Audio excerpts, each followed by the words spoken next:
Hey, dude, we've been doing a lot of current news lately. Someone tweeted the other day, they're like, I love that Nick is Not Green is becoming a tea channel, which I don't know if that makes me happy or sad. They did say they were happy to see it, but I was like, I don't want to be a tea channel. I don't think I'm good at that kind of stuff. I don't think I'm good at reporting things. So I think this story is a really interesting one that a lot of people have been talking about. And when I first saw it, I didn't really know what was going on, but the more I read into it, it's interesting. And there's a couple different takes I have on it, but I will at least look at it, and I think it's pretty open-ended. We could start a conversation about it. Now, recently, in the past week, Sephora collaborated with Addison Rae to create this skincare product called Screen Break. Meet Screen Break, Item Beauty's blue light and anti-pollution face mist. I'm on my phone and my laptop a lot, and if you don't know... I don't know why they made... You see, this has a lot of color, a lot of detail. I love the saturation. I just like how they made it look, but then it cuts back to Addison. Sorry, this has nothing to do with the story, but like, why is it so desaturated and the color's so weird? Maybe this is a thing where she'll spray it on herself and then the colors will like pop and she'll start dancing with the music and the light, but that has nothing to do with the story. I just think it's funny. Top a lot, and if you don't know, the blue light that comes from devices can actually cause skin fatigue. So this is This is a bizarre commercial also. I've never seen it before. I just like have heard about it and I'm looking at the story now, but what is this shot? So what was that about? So this is clinically proven to help protect your skin from those artificial blue lights. I keep it with me all throughout the day and spray it anytime I need a screen break. Okay, here we go. She's gonna be in the colors now. Nope, never mind. So interesting product. The first thing most people think is like, I'm not buying it, and not like in the literal sense, but I'm not like, I can see right through this product. But to be fair, most skin products are very based on the person, and a lot of skin products people buy are basically scams because everyone's skin is freaking different. So this video is not about whether or not the product works, mostly.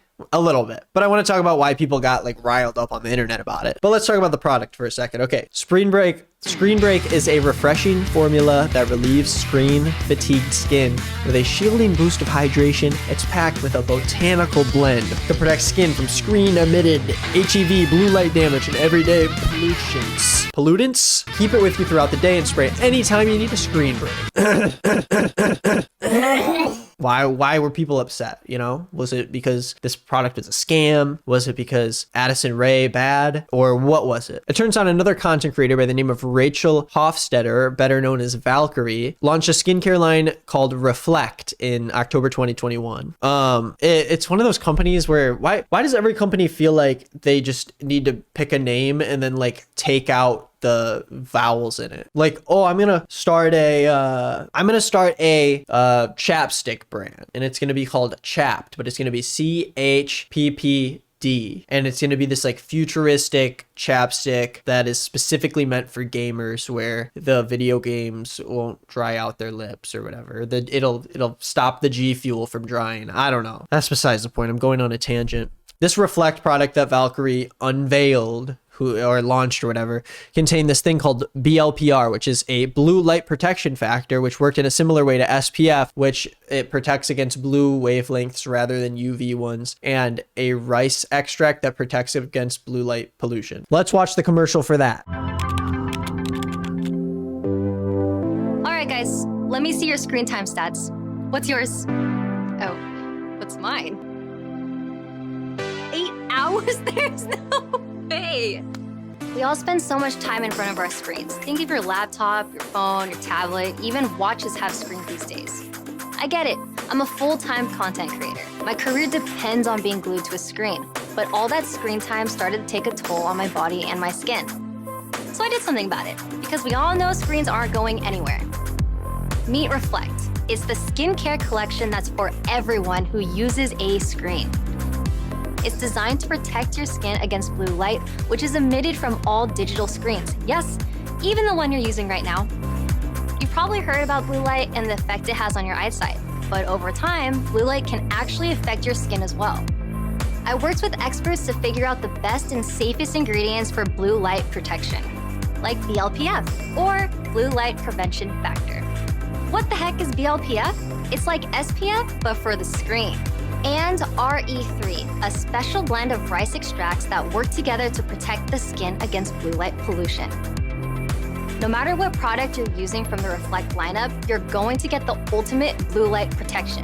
So as you can see, Reflect Skin, this commercial got 87,000 views, and people were not super happy with it. Now, the reason people weren't happy with it is because blue light is basically a scam. Even for eyesight, it has little to no like actual scientific evidence, and it's purely like a psychological thing. The only time it really affects you is with your sleep, and it suppresses the melatonin in your body, making it harder for your circadian rhythm and something with sleep, but it doesn't do any actual damage to your eyes or your skin at all. So most of the time, the only thing you can really do about that is turn off your devices like an hour or two before you get to bed. But most of the time, blue light glasses or skin cream or whatever, it's not going to do anything. It's not going to change anything. It's not actually enough to hurt you at all. And so yeah, these products are a type of scam. I mean, so are most skin products, because it's really hard to tell someone exactly how their skin is going to react to something. That's why we all don't use the same freaking face wash or face lotion, because it's not the same on everybody. But every skin product's still going to tell you that it's going to fix your acne in a month, or it's going to freaking help your dry skin no matter what. But specifically with this, it is a lie. It's not scientifically backed. So 2 weeks after its launch, Reflect was taken down entirely, and they left a note on their website saying, while we believe in the formulations created, after further reflection, we have decided to move forward on new paths, effectively terminating the Reflect brand.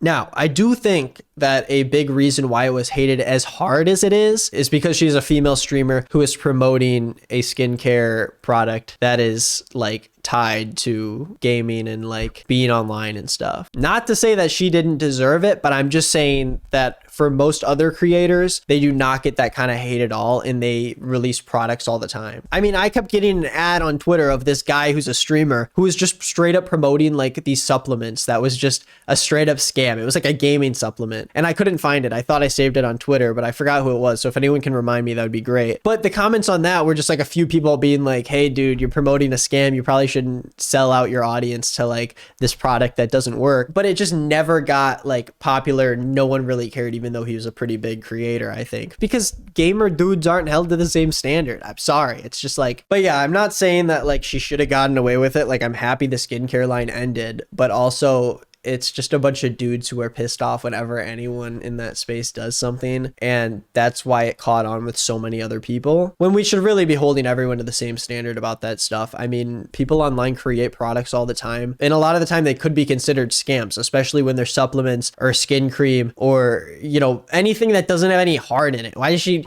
I can see how you could care about making maybe a skincare product, but the fact that it's centered around trying to capitalize on your audience, which is people who look at their screens a lot, seems scummy, because you're saying, hey, don't we all have this problem? And everyone's like, I didn't think I had that problem. And you're like, oh, well, I have the solution for this problem that's going to kill you. And you're like, oh, well, I don't want to die, and I trust you because I watch you a lot. But let's move past it. Addison Rae puts out this commercial current day, and everyone is like, hey, remember when Valkyrae dropped a product and it like went insane because everyone hated it so much? Like, why is Addison getting paid to do the same exact thing and it seems almost identical to the last product, and not as many people are shitting on her? And to be fair, a lot of people were shitting on her because it's Addison Rae, and obviously this got bigger and bigger and blew up. But people were wondering how someone could come back and do the same thing that someone else did and have a company back them and be able to sell this product and make money off of something that someone else got like heavily harassed for. So Addison put out the commercial, everyone freaked out, and then Valkyrae tweeted and said, how is this real? Which, this is someone who had created the same product and tried to sell it outwardly, and is now saying, how is she allowed to sell this thing that everyone's saying is a scam? So obviously, like, if the person who created it thinks it's bad that she promoted it, then it's bad. She shouldn't promote it. Valkyrae also suggested that this might be the same company she worked with. Valkyrae tweeted and said, I'm rebranding to just Valky, because both of the ends of their names are Rae, which is, it's pretty funny. She said, LOL, how is this real? I wouldn't be surprised if it's the same company. Which a lot of people felt the same sentiment. A lot of people in the replies were like, this is no doubt the same exact company trying to rebrand. A lot of people are saying that the commercials look very similar, which they are. I mean, mean, one of them is like a mist and the other one is like a cream, but I wouldn't be surprised if the company put that much time into a product, had to trash it, and then spent a little bit longer trying to figure out someone new to promote this product. A lot of people are saying, hey, how is Addison Rae able to promote this when Valkyrae got dragged so much when it happened, which is a fair question, but it does seem like Addison Rae is getting dragged just as much about it. But again, to be fair, Sephora still has Screen Break up and selling on their website. So I think people are proven right that she's getting away with it just because the internet kind of gives her a break a lot of the time, at least the TikTok crowd. I feel like Twitter and every other social media doesn't really give her a break, but I don't know. So the conclusion is that a lot of people are saying that Addison Rae is scamming people and should have taken a hint from Valkyrae's past, and it's also unfair that she's not getting completely like destroyed from the internet because Valkyrae went as far to like leave the internet for a while. So it seems like there's a double standard there. And the product is still up, and of course it's bound to do well because we already have this fear as like a society that screens are scary and they're ruining our skin, and we're also too lazy to do our own research and figure out if these things are real. Some people are like, I just want to feel like I'm making a good decision. I don't want to think about it. Also, in the past few years, skincare obsession has just skyrocketed, and everyone's always looking for the next product that's going to change everything about them and like make them finally happy, which is never going to come, which is why it's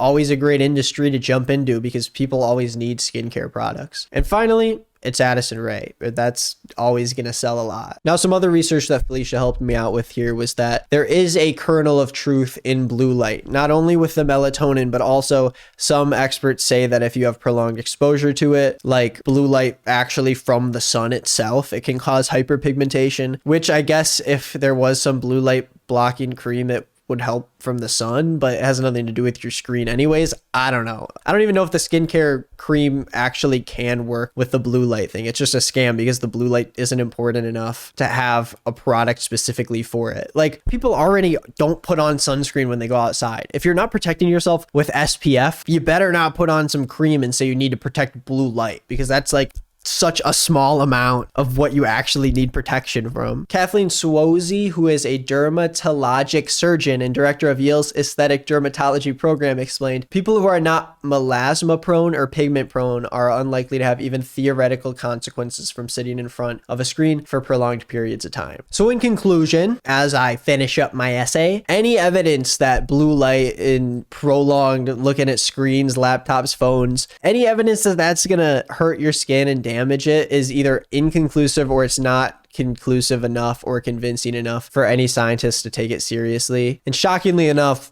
Addison Rae is not a scientist, and she or her team can't really decide for humanity whether or not we really need this. If you're freaking worried about your skin, wear sunscreen and you're gonna be fine, okay? You don't need to spend $20 for a 3.2 ounce bottle of Screen Break. You can pay way less and your skin's gonna be way healthier than most people out there because no one wears freaking sunscreen, okay? Who's wearing sunscreen? I should be. Do I? No, I'm gonna look like an old man when I'm 40 years old.